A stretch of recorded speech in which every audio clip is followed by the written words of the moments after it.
level on fire. Siddaramaiah ಅವರು ರಾಜೀನಾಮೆ ಕೊಟ್ಟು ತನಿಖೆಯನ್ನು ಎದುರಿಸಬೇಕು. ನಂತರ ಅದರಲ್ಲಿ ತಪ್ಪಿಲ್ಲ ಅಂದರೆ ಸಿಎಂ ಆಗಿ ಮುಂದುವರಿಯಬೇಕು. ಬಿಜೆಪಿ ಕಚೇರಿಯಲ್ಲಿ ಸುನಿಲ್ ಹೇಳಿಕೆಯನ್ನು ಕೊಟ್ಟಿದ್ದಾರೆ. ಮಾಜಿ ಸಚಿವ ಸುನಿಲ್ ಅವರ ಹೇಳಿಕೆ ಇದು.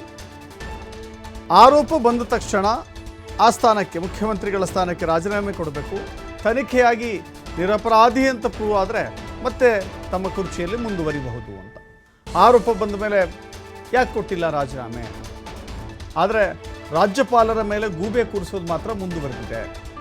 ಮುಖ್ಯಮಂತ್ರಿಗಳ ವಿರುದ್ಧ ಮಾಜಿ ಸಚಿವ ಸುನೀಲ್ ಕುಮಾರ್ ವಾಗ್ದಾಳಿ ಮಾಡಿದ್ದಾರೆ.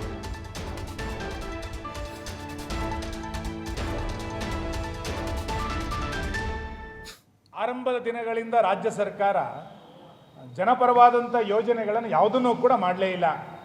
ಈ ರಾಜ್ಯ ಸರ್ಕಾರದ ಅಜೆಂಡಾ ಏನು ಅಂತಂದರೆ ಬೆಲೆ ಏರಿಕೆಯನ್ನು ಜಾಸ್ತಿ ಮಾಡೋದು, ಕೇಂದ್ರ ಸರ್ಕಾರವನ್ನು ಟೀಕೆ ಮಾಡೋದು. ಇದು ಮಾತ್ರ ರಾಜ್ಯ ಸರ್ಕಾರದ ಅಜೆಂಡಾ. ಕಳೆದ 1.5 ವರ್ಷಗಳಿಂದ ಇದನ್ನೇ ಮಾಡ್ತಾ ಇದ್ದಿದ್ದು. ಜನರ ಗಮನವನ್ನು ಬೇರೆ ಸೆಳೀಲಿಕ್ಕೆ ಡೆಲ್ಲಿನಲ್ಲಿ ಪ್ರತಿಭಟನೆ, ಇನ್ಯಾವುದೋ ಜನಾಂದೋಲನವನ್ನು ಮಾಡ್ತಾ ಜನರ ಗಮನವನ್ನು ಬೇರೆ ಕಡೆಗೆ ಸೆಳೆಯುವಂಥ ಪ್ರಯತ್ನವನ್ನು ಇವತ್ತು ಮಾಡ್ತಾ ಇದ್ದಾರೆ. ರಾಜ್ಯಪಾಲರನ್ನು ವಾಪಸ್ ಕರೆಸ್ಕೊಳ್ಬೇಕು ಅನ್ನುವಂಥ ಹೇಳುವಂಥ ನೈತಿಕತೆಯೇ ಮುಖ್ಯಮಂತ್ರಿಗಿಲ್ಲ.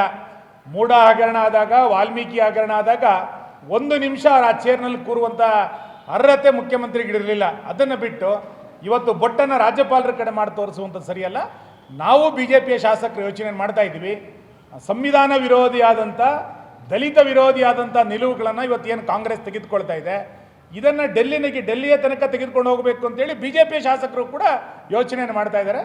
ಇವತ್ತು ನಾಳೆ ಒಳಗೆ ತೀರ್ಮಾನವನ್ನು ತೆಗೆದುಕೊಂಡು ನಮ್ಮ ಎಲ್ಲ ಶಾಸಕರ ತಂಡವೂ ಕೂಡ ಡೆಲ್ಲಿನಲ್ಲಿ ಹೋಗಿ ರಾಜ್ಯದಲ್ಲಿರುವಂಥ ಕಾಂಗ್ರೆಸ್ ಸರ್ಕಾರ ದಲಿತರಿಗೆ ಯಾವ ರೀತಿ ಮೋಸ ಮಾಡಿದೆ, ಸಂವಿಧಾನಕ್ಕೆ ಯಾವ ರೀತಿ ಅಪಚಾರವನ್ನು ಮಾಡಿದೆ ಅನ್ನೋದನ್ನು ನಾವು ಡೆಲ್ಲಿಯ ತನಕ ತಲುಪಿಸುವಂಥ ಕಾರ್ಯವನ್ನು ನಾವು ಮಾಡ್ತೇವೆ.